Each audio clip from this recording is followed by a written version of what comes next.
Olá, pessoal. Bom dia. Aqui quem fala é o professor Sidney Lima.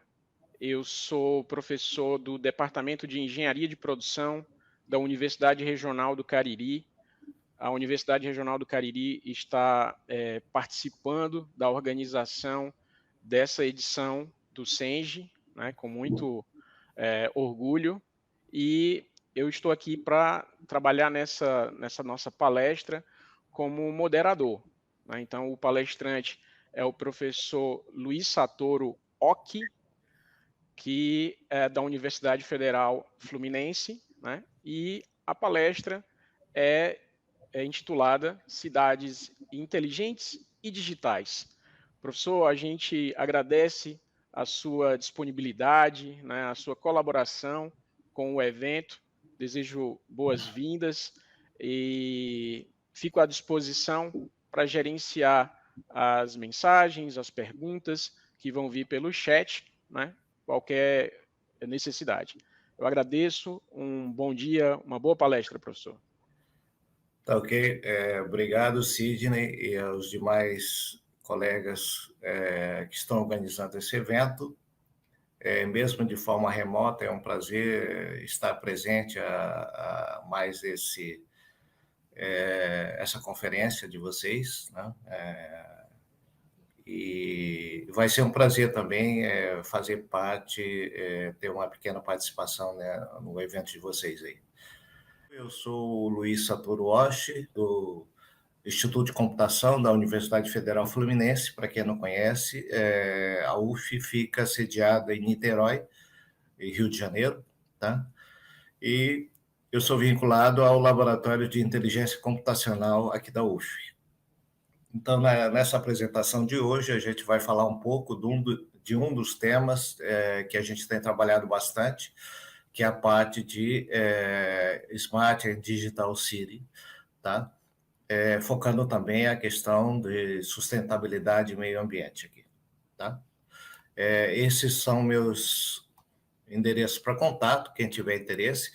Esse site creating.city é específico sobre esse tema de cidades inteligentes para quem quiser ver isso aí mais tarde, tá? Um outro tema que seria ideal para essa apresentação seria esse título aí, Cidades Inteligentes e Inteligência Computacional, já que eles fazem uma conjugação que eu acho quase perfeita para abordar esse tema aqui. Tá? Esse tema, Cidades Inteligentes, hoje em dia é estudado, é pesquisado por muitas comunidades, e não somente pela área tecnológica, né? E o pessoal da área de meio ambiente, da área de segurança, a parte que mexe também com energias alternativas, qualidade de vida, enfim, e mesmo a área de ciências sociais, muitos colegas trabalham com esse tema aqui, tá? E justamente por essa amplitude muito grande desse tema, a gente tem uma certa dificuldade de definir o que seria uma cidade inteligente de forma que agrade todas essas comunidades. Eu vou tentar colocar algumas definições, alguns conceitos que são mais aceitos pela maioria dessas comunidades. Então, vamos começar dizendo que cidade inteligente pode ser vista como aquela que se propõe a criar novas formas de resolver questões que impactam a vida da população, a vida do cidadão, de uma forma efetiva, sustentável e contínua. Tá?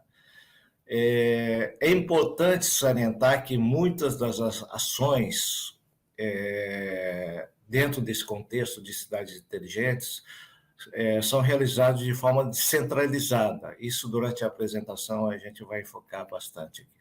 Tá? Um item bastante interessante que eu costumo discutir dentro das apresentações é o que seria uma cidade inteligente no contexto regional aqui do Brasil. Tá? Será que as prioridades, aqui seriam as mesmas do que discutiu a cidade inteligente na Europa ou Estados Unidos, tá?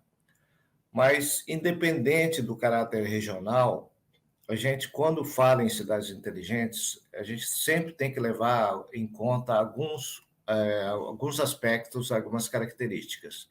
Por exemplo, a questão da diversidade territorial, a questão da governança, obviamente a comunicação é super importante, a infraestrutura, segurança, incluindo segurança pública e cibernética, né? O processo da transformação da economia urbana e sempre considerando a regulação e legislação do município ou do estado em si e os impactos sistêmicos desse processo de digitalização das grandes cidades. Uma definição bem resumida do que é uma cidade inteligente é essa aqui em roxo, que eu gosto muito, que diz o seguinte: numa cidade inteligente, devemos sempre buscar tornar o presente e o futuro dessa cidade mais conscientes e mais efetivos do que o passado. Eu acho que essa definição é bem sucinta, agrega o que pensa as diversas comunidades que trabalham, né, nesse tema aqui, tá? E um alerta de que, quando a gente fala em cidades inteligentes, a gente não pode se limitar somente ao desenvolvimento tecnológico, né? Obviamente, quando a gente fala de tecnologias como câmera de segurança fixas ou móveis, veículos autônomos, geladeiras inteligentes que fazem compra sozinho, óbvio, isso são itens extremamente importantes na vida atual, mas cidade inteligente não é somente isso. A gente tem que olhar para o lado do meio ambiente, qualidade de vida, olhando o cidadão como um todo, no dia a dia dele, que não se restringe apenas a essa panaceia tecnológica. Dentro do caráter regional que eu citei, para vocês terem uma ideia, alguns anos atrás houve uma pesquisa na Alemanha para eles retornarem o que seria uma cidade inteligente para eles, os alemães. E o resultado desse estudo definiu como uma cidade inteligente aquela cidade que fosse agradável de se viver, diversa e aberta, participativa e inclusiva, efetiva, neutra em carbono, competitiva e próspera, aberta e inovadora, responsiva e sensitiva, segura e com liberdade. Bom, obviamente, uma cidade que atende todas essas características, independente do caráter regional, com certeza seria considerada uma cidade inteligente. O difícil é atingir todas essas metas. Então, pensando no Brasil, a gente percebe uma certa distância que a gente está para que as nossas cidades brasileiras atinjam todas essas metas aqui. Por exemplo, nessa pesquisa na Alemanha, um dos anseios das pessoas era que a preocupação para que os idosos também fossem incluídos no processo da transformação digital. Isso é extremamente importante, não só na Europa, mas aqui no Brasil também. Mas, no contexto Brasil, a gente percebe que se fizermos uma pesquisa desse tipo junto à população de qualquer cidade aqui, a gente vai perceber que as prioridades do cidadão vão se ater em outros itens que são muito mais básicos, por exemplo, a inclusão socioeconômica, o acesso a serviços de qualidade básicas na área de saúde, educação, transporte, entre outras coisas. Então, os anseios, muitos itens são comuns, tá? Mas as prioridades vai depender muito da região, do país que a gente está fazendo esse estudo. Independente disso, qualquer estudo que a gente faça sobre cidades inteligentes, a gente sempre tem que levar em conta esses dois itens: o processo da transformação digital e as mudanças climáticas. Quer dizer, a gente tem visto muito na mídia o quanto é importante, o quanto é impactante a questão do clima no planeta, né? O que pode trazer de bom e de ruim se a gente não cuidar bem desse item aqui. Bom, concluindo aqui essas definições, Quando a gente fala em cidades inteligentes, a gente percebe que sempre a gente vai focar um desses dois caminhos. Um caminho focando mais o uso da tecnologia e um outro que teria como foco central a parte de economia sustentável.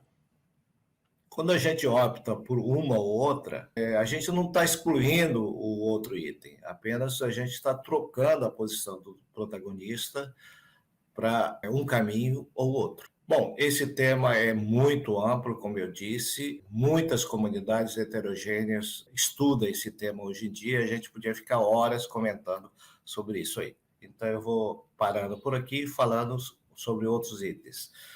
Essa imagem eu gosto de colocar, porque a gente acredita fortemente que o céu das grandes cidades, dos grandes centros urbanos, daqui a alguns anos, vai ter mais ou menos esse visual, ou seja, a utilização em massa de veículos menos poluentes, principalmente através de veículos não tripulados, ou vans, ou drones, como popularmente são chamados aqui. Tá? Falando em metodologias, em técnicas, esses grandes desafios de cidades inteligentes, cidades digitais, como é que a ciência está tratando desses desafios? Quer dizer, uma área que tem contribuído bastante é a área de inteligência artificial e inteligência computacional. Falando mais especificamente de inteligência computacional, esse tema é amplo e para a maioria ela engloba a inteligência artificial dentro dela, tá? E muitos outros conceitos de engenharia, mas a inteligência computacional está baseada em três frentes, principalmente usando redes neurais, que é muito divulgado agora, a partir das pesquisas em Deep Learning, Machine Learning, sistemas fuzzy e computação evolutiva ou evolucionária, que aqui envolve toda a parte de programação genética, algoritmo genético. Então, dentro do contexto de computação e engenharia, as técnicas mais usadas atualmente para estudar esse tema de cidade inteligente e muitos outros temas são listados aqui.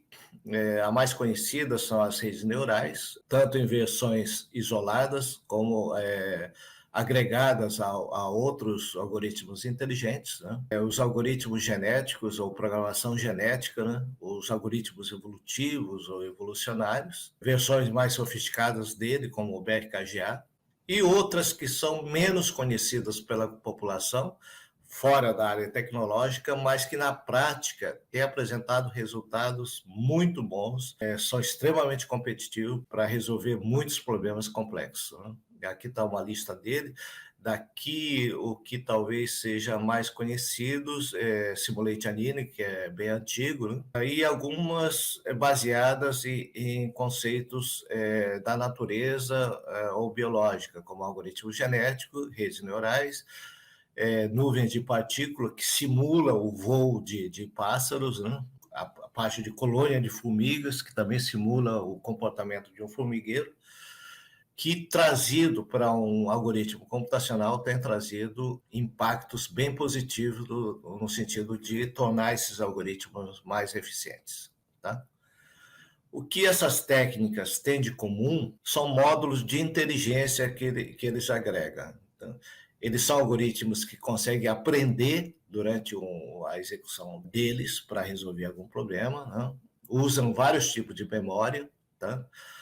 E normalmente incluem também componentes randômicos dentro dele, como os algoritmos genéticos, tá? E principalmente essas técnicas são flexíveis para se adaptarem a soluções de problemas complexos da vida real, que muitas vezes são dinâmicos e muitas vezes têm que ser resolvidos em tempo real. Aqui eu vou falar rapidamente da diferença de um algoritmo comum, tipo algoritmo guloso, e de um algoritmo inteligente, que a gente chama de meta-heurística também. Então, dentro desses algoritmos inteligentes, entraria redes neurais, algoritmo genético, tudo isso aí que eu comentei. Tá? Então, basicamente, eu vou fazer o seguinte: se a gente tivesse o desafio, por exemplo, de encontrar numa região montanhosa o buraco de maior profundidade num tempo mais rápido possível, Então, uma equipe poderia ser colocada em vários pontos dessa região montanhosa. A gente vai supor que ninguém conhece essa região. E aí, o objetivo seria chegar nesse ponto mais baixo, ou no buraco de maior profundidade no menor tempo possível. Usando um algoritmo comum, como o algoritmo guloso, se um membro da equipe fosse colocado aqui em cima do morro, como o objetivo é encontrar o ponto mais baixo, a lógica seria que essa pessoa fosse descendo o morro para alguma direção, tá? Então, o algoritmo guloso, quando aplicado, quando ele chega no fundo do primeiro buraco, ele para. Porque quando você está no fundo de um buraco, não sei se vocês já tiveram no fundo de um buraco na sua vida, qualquer movimento que você faça, indo para frente, voltando ou caminhando de lado, ou você permanece no mesmo nível ou começa a subir, tá? E para a tua meta de encontrar o ponto mais baixo, qualquer movimento você ficaria no mesmo patamar ou num patamar pior do que o atual. Então o algoritmo fala, bom, se qualquer movimento, em qualquer sentido, eu vou para um lugar pior ou igual, então eu vou parar aqui. Assim o algoritmo guloso aciona o critério de parada. Agora, os problemas complexos são caracterizados por uma região montanhosa com milhares, bilhões de buracos intermediários. E é muito difícil que, da primeira tentativa, ele consiga chegar no buraco de maior profundidade. E é isso que o algoritmo guloso faz. As meta-heurísticas ou algoritmos inteligentes, como redes neurais, algoritmos genéticos, eles têm ferramenta para, quando você chegar no fundo de um buraco, fazer ele escapar dessa armadilha, deixar o cara subir o morro para tentar um buraco de maior profundidade. Então, isso faz com que esses algoritmos inteligentes, redes neurais, algoritmos genéticos, analisem vários buracos intermediários. Então, a chance de ele chegar no buraco de maior profundidade é bem maior. Daí, a gente conclui nessa ilustração bem simples que, usualmente, eles trazem para você uma solução de melhor qualidade quando a gente está resolvendo problemas complexos. Deixa eu falar um pouco do nosso grupo de pesquisadores aqui do Laboratório de Inteligência Computacional da UF. É composto por pesquisadores aqui do Brasil e do exterior, muitos alunos de graduação e pós-graduação. O Instituto de Computação da UF atualmente é considerado um dos 10 programas de excelência em computação do Brasil. Nossa pós-graduação, mestrado e doutorado tem nota 6 na CAPES, onde a nota máxima é 7. Juntamente conosco tem o Centro de Excelência em Computação, a Federal do Rio Grande do Sul. Em São Paulo, a gente tem a Unicamp, USP São Paulo, USP São Carlos. Aqui no Rio, a gente tem, além da UF, a COP UFRJ, a PUC do Rio, tem a esquecida PUC do Rio Grande do Sul, a Federal de Minas Gerais, em BH, e a Federal de Pernambuco, em Recife, que são os 10 centros de excelência em pós-graduação em computação aqui do Brasil. Bom, o nosso grupo de inteligência computacional que estuda esse tema de cidades inteligentes, computação verde, os membros internos são esses aqui, tem muitos alunos também envolvidos. O nosso grupo todo agrega muitos alunos que fizeram mestrado e doutorado com a gente e muitos colegas do exterior, tá? Empresas também, como várias gerências da Petrobras, do IBGE, Inesc Portugal, Inesc Brasil, a Log, que é uma empresa que está surgindo no mercado, no comércio eletrônico, e a Hub Rio, que eu vou falar mais tarde, que é um centro de excelência em transformação digital e inteligência artificial aqui do Rio. E a gente está sempre em procura de novos parceiros, estudantes, professores, profissionais, para fazer parte desse nosso time aqui. Se vocês tiverem interesse, é só contactar a gente, tá ok? Para quem não conhece, o Instituto de Computação da UF é formado por esses 2 prédios, tá? Isso aqui é uma foto aérea tirada por um drone. Aqui ao fundo a gente tem a cidade do Rio, né? E aqui a Baía da Guanabara, tá? Eu vou falar um pouco de algumas ações recentes do nosso grupo, junto com parcerias de empresas, principalmente. A gente tem parceria com várias gerências da Petrobras, entre eles com a CEMPES, que é o Centro de Pesquisa da Petrobras, E um pouco antes do início da pandemia, a gente organizou um workshop na Ilha do Fundão, onde o tema foi tecnologia de transformação digital para ciência de dados, robótica e otimização entre Brasil e Portugal, em colaboração com o INESC, que é um grupo de pesquisa da Europa sediado na cidade de Porto.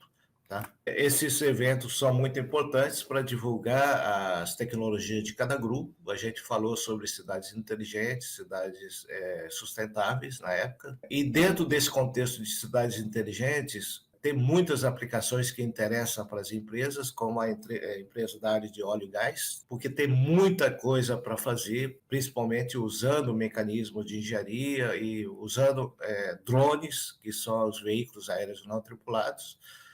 A gente costuma dizer que os drones do futuro e do presente também são os drones autônomos, ou seja, a gente não desenvolve drones, aqueles mais comuns que você compra nas lojas, que são acionados por controle remoto.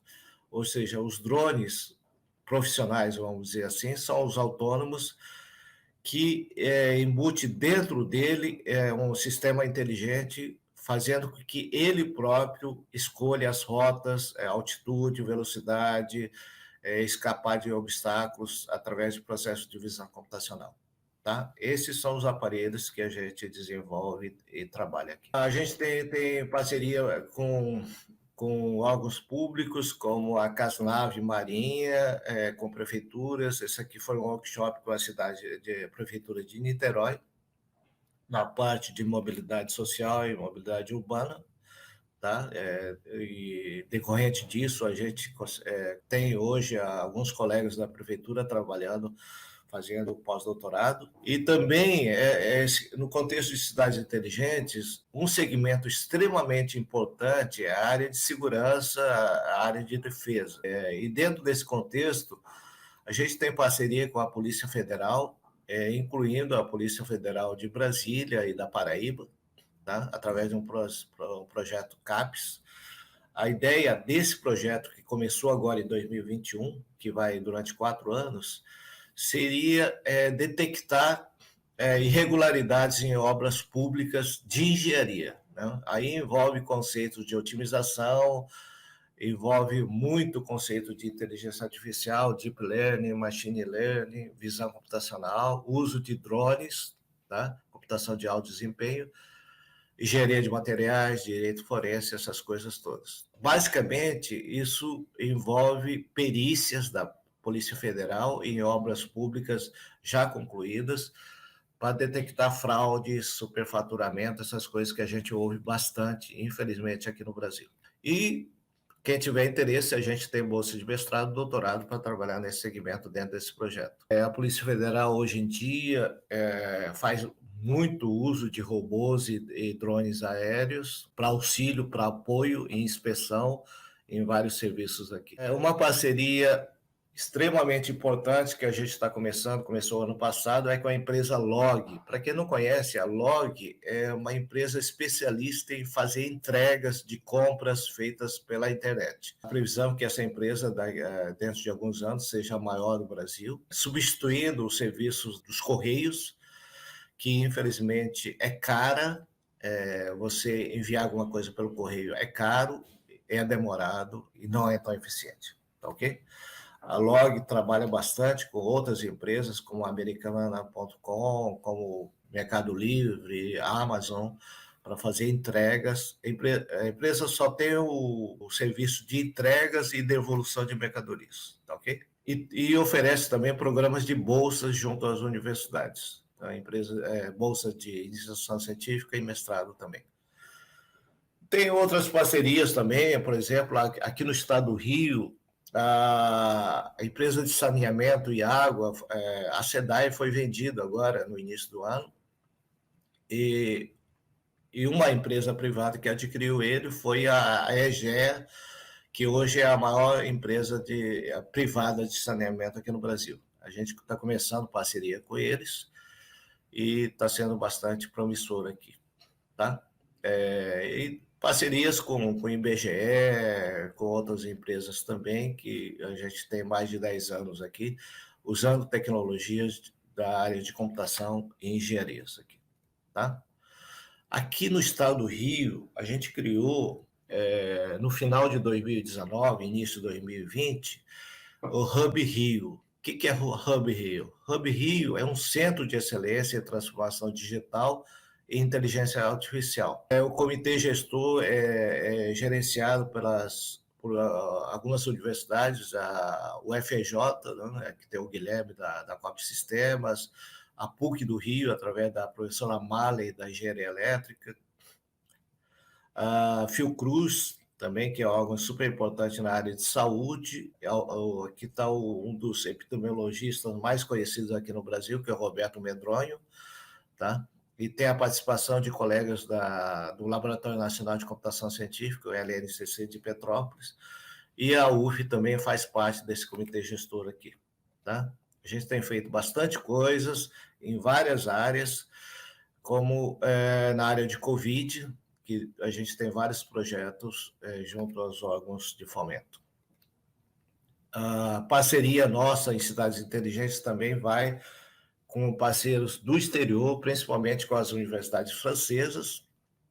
A gente tem um contato muito grande com os consulados da França, que é no Rio e São Paulo, e periodicamente a gente faz reuniões setoriais, presenciais ou remotas com esses grupos aí, tá? O tema cidades inteligentes é muito amplo, como eu falei.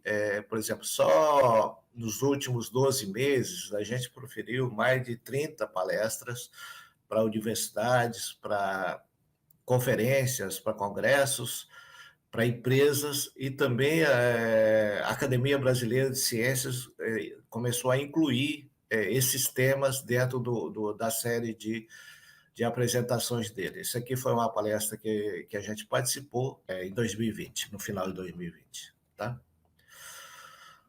Nessa época de crise financeira que passa muitos países, e que inclui o Brasil, e principalmente com o agravamento com a pandemia, a gente percebe uma crise muito grande em vários setores da economia, mas também, por outro lado, cria oportunidades para quem tem boas ideias. Pensando nisso, a FINEP, que é o órgão que financia empresas para ideias que possam ajudar a essa parte de produção e desenvolvimento de produtos, tem feito várias chamadas que são muito interessantes. Tá? A gente faz parte do comitê de especialistas da FINEP, e no ano passado, por exemplo, teve um edital específico em várias áreas, tá? Mas envolvendo também cidades inteligentes. E daí surgiram várias ideias bem interessantes de empresa com suporte de universidades. A FINEP financia essas ideias que são selecionadas, e são oportunidades únicas para aqueles profissionais, pesquisadores, professores que têm boas ideias, que querem botar essas ideias na prática. Tá ok? Isso inclui também não a área tecnológica, mas a área de saúde, a área de indústria 4.0, 5.0 também. A parte de agronomia tem muitas aplicações e desafios interessantes, tá? E em cidades inteligentes, a gente faz um leque muito grande. O que a gente pode fazer em cidades inteligentes? Muitas coisas. Se você olhar dentro de um contexto de centros urbanos, muita coisa pode ser feita em vários segmentos, tá? Mas principalmente olhando o cidadão. A parte de meio ambiente, computação verde, aqui tem uma área de pesquisa operacional, que é da área da engenharia de produção, da internet das coisas, a parte de inteligência, né? Enfim, vários outros aspectos que a gente tem trabalhado. E cidades inteligentes não se restringe apenas ao espaço do centro urbano. Por exemplo, na área de energias, a gente tem trabalhado bastante e tem desafios super importantes e interessantes. Por exemplo, aqui no Brasil, a Petrobras tem feito muitas ações usando robótica, usando drones para tornar mais efetivo muitos serviços de inspeção, tanto aéreo como terrestre, como aquático, em alto mar. Pensando em energias alternativas ou energias renováveis, a gente nunca deve se esquecer que o Brasil é privilegiado em 2 itens. Quer dizer, o Brasil é um país que tem sol o ano todo, tá? E em muitos locais tem um vento uma boa parte do ano. Então a gente tem que aproveitar essas condições favoráveis. E, por exemplo, a energia eólica, tá? Que é muito utilizado aí no Nordeste, e também a energia solar fotovoltaica, que são a colocação dessas placas, que uma ou duas placas no telhado de uma casa, a curto e médio prazo, pode tornar muito mais econômico o uso e o consumo de energia elétrica. Isso é uma das ações descentralizadas que a gente citou no início e que tem dado muito certo, apesar de algumas taxas meio absurdas que as empresas de distribuição têm cobrado disso aí. E a gente finalmente quer colocar alguns desafios que a gente tem trabalhado no contexto de cidades inteligentes em alguns setores. Como esse tema é muito amplo, eu escolhia alguns segmentos associados à mobilidade, transporte urbano, logística, incluindo logística humanitária e comércio eletrônico, esse tipo de coisas. Então, um dos desafios que a gente tem trabalhado é a parte de mobilidade social. Ou seja, para uma prefeitura, quanto custaria um serviço eficaz para transporte de idosos ou deficientes no dia a dia? Ou seja, para levar essas pessoas para os hospitais, para fazer exames médicos e levar de volta para a casa deles. Algumas prefeituras já fazem isso, né? Mas são poucas e essas gestões nem sempre são as mais eficientes. O custo é mínimo, tá? Se fizer uma coisa mais planejada, usando uma tecnologia mais adequada, a gente consegue fazer isso de uma forma muito mais simples e eficiente. E traz, obviamente, um bem social, principalmente, mas para agradar ao administrador, acaba trazendo, se bem feito, um retorno político também e econômico para eles também. Tá? Algumas cidades já têm um serviço bem razoável nesse segmento. Tá? O que a gente percebe é que as grandes cidades, o que existe são alguns ônibus adaptados, por exemplo, a transportar cadeirantes, mas a gente percebe o quão deficiente é esse serviço no dia a dia. Tá? Isso é caro? Não. Basta usar profissionais certos para esses serviços, para esse desenvolvimento dessas tecnologias. E nessa época de pandemia, a gente tem que sensibilizar os administradores, os prefeitos, para dar condições, viabilizar o uso de transportes mais seguros, mais limpos e mais sadios, como as bikes, por exemplo. Né? Aqui em Niterói, Rio, tem algumas ações desse tipo, mas sempre na Zona Sul. Os outros bairros menos favorecidos não contam com esse tipo de serviço. E é caro? Não, basta botar uma ciclovia contínua para fazer esse trajeto, para que o cidadão possa da casa ir para o trabalho e do trabalho voltar para casa de bicicleta de uma forma segura, sem ter que se misturar com os carros aí, com risco de acidentes e outras coisas piores, tá ok? A bicicleta a gente sabe o quão sadio, o quão é bom isso, você não precisa ir para a academia no final do dia, enfim. E nessa época de pandemia, evita muito que você precise entrar em ônibus, trens lotados, com risco maior de pegar determinados tipos de vírus aí. Tá? Outro segmento muito utilizado é a parte de logística reversa. O que é logística reversa? É coletar os vários tipos de lixos ou de produtos que têm que ser devolvidos. Né? Por exemplo, dentro do tipo de lixo, tem muitos itens que são muito nocivos ao meio ambiente, né? Que a gente percebe que muitas vezes são descartados juntos com o lixo comum em lixões. Isso é horrível, isso é terrível para o meio ambiente, tá? Isso a gente está cansado de ver, infelizmente, tá? E um dos itens que a gente tem trabalhado bastante é nesse item de comércio eletrônico. Ou seja, o comércio eletrônico tem crescido muito, mesmo antes da pandemia, no mundo inteiro.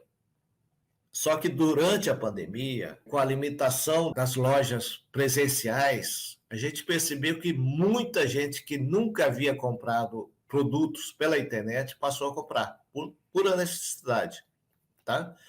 Isso foi ótimo para as empresas que trabalham nesse segmento, nesse setor, mas também percebeu-se que criou um outro gargalo para essas empresas, ou seja, como devolver o produto que o consumidor não gostou, por exemplo.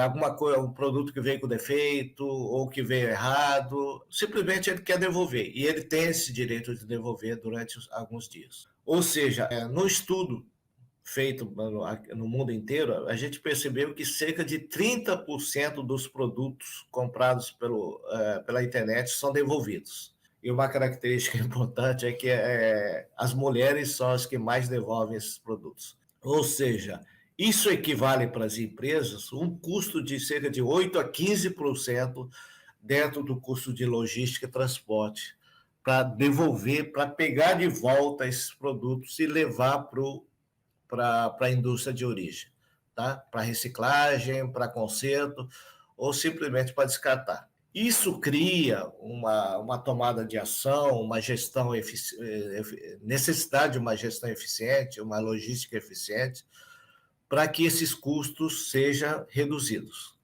Isso aqui é um artigo recente de 2020, dizendo o impacto disso na Índia, mas isso aqui é uma realidade do mundo inteiro.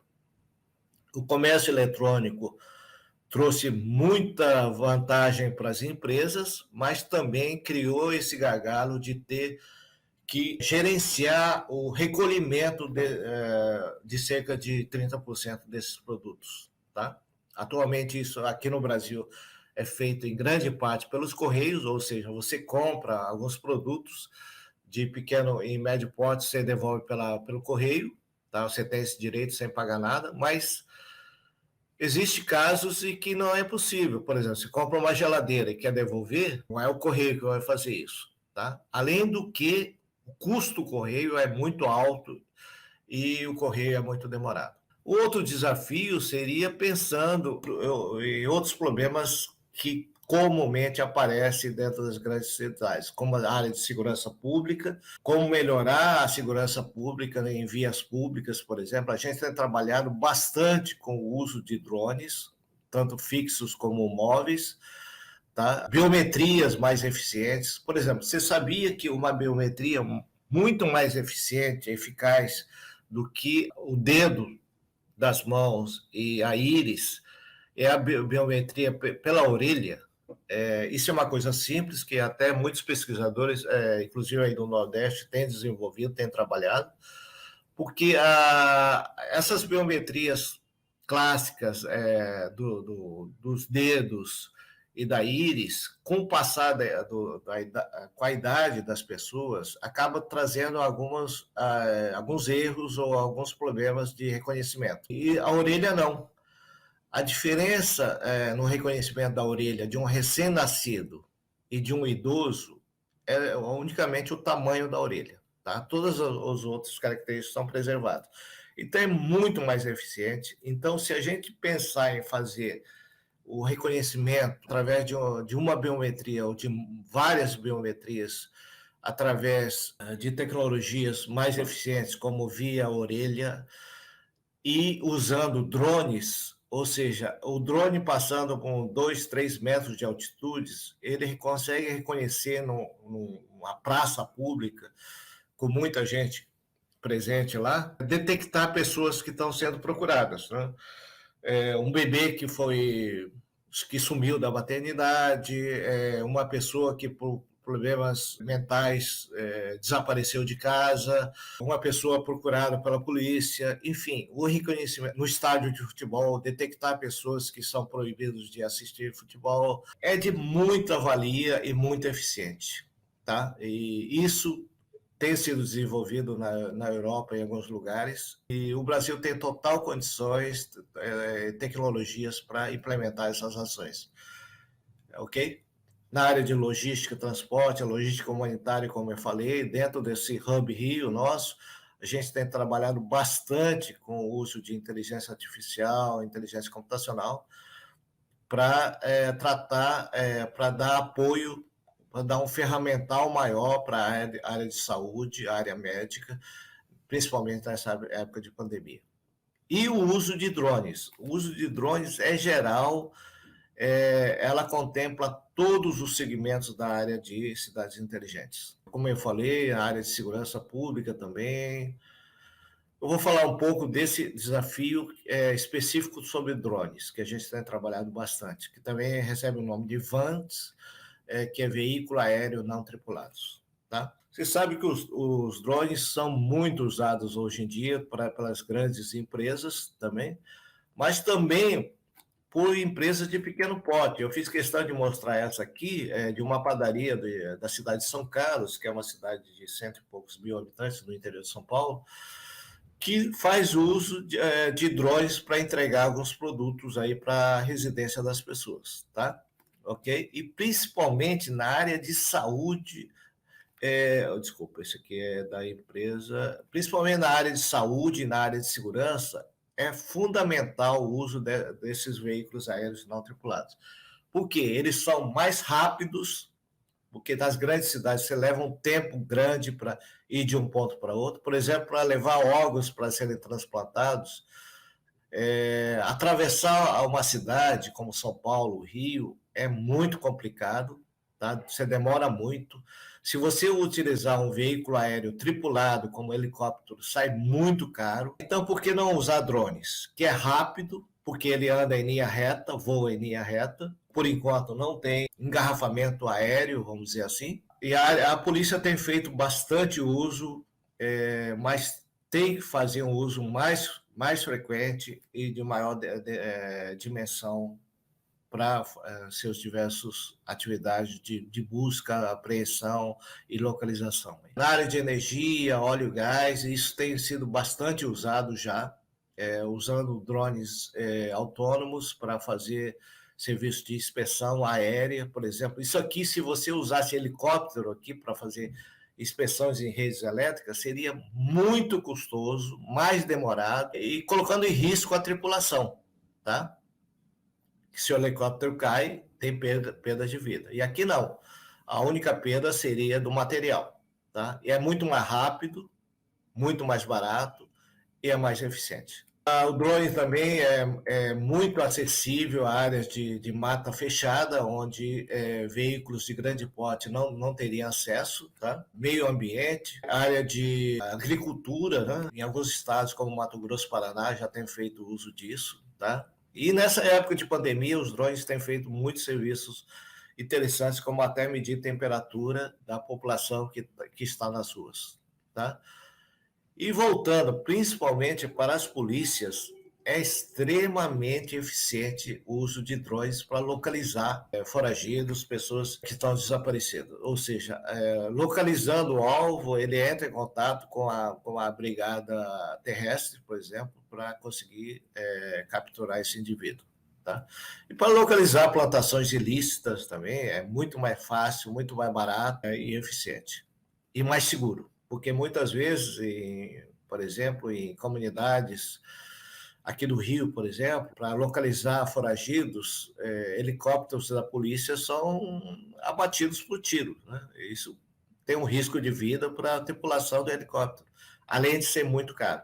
Tá? E o drone pode fazer todo esse serviço de uma forma mais barata, eficiente e segura. Tá ok?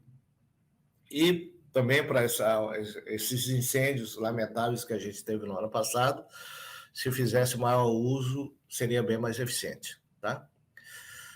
E qual é a tendência do uso de drones? Por exemplo, há 10 anos atrás era impossível a gente ver um título disso, uma pós-graduação focada em drones. Tá? Isso é uma realidade hoje em dia. Tá? Bom, Dentro desse tema de cidades inteligentes, a gente tem feito muitas cooperações, projetos com entidades do Brasil e do exterior.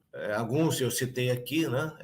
Junto ao órgão de fomento, FAPERJ seria o órgão de fomento aqui do Estado do Rio, CNPq, CAPES, FINEP e órgãos do exterior, da França principalmente, tá? Que a gente tem trabalhado bastante nesse tema de cidades inteligentes. E o nosso grupo também, do Laboratório de Inteligência Computacional, tem organizado vários workshops dentro de conferências mundiais, como essa Conferência Mundial de Redes Neurais, que em 2018 foi realizada aqui no Brasil, no Rio, tá? E onde a gente organizou um workshop de cidades inteligentes aqui. Tá? É de 2 em 2 anos, e 2022 agora vai ser na Itália. Tá? Vocês estão convidados.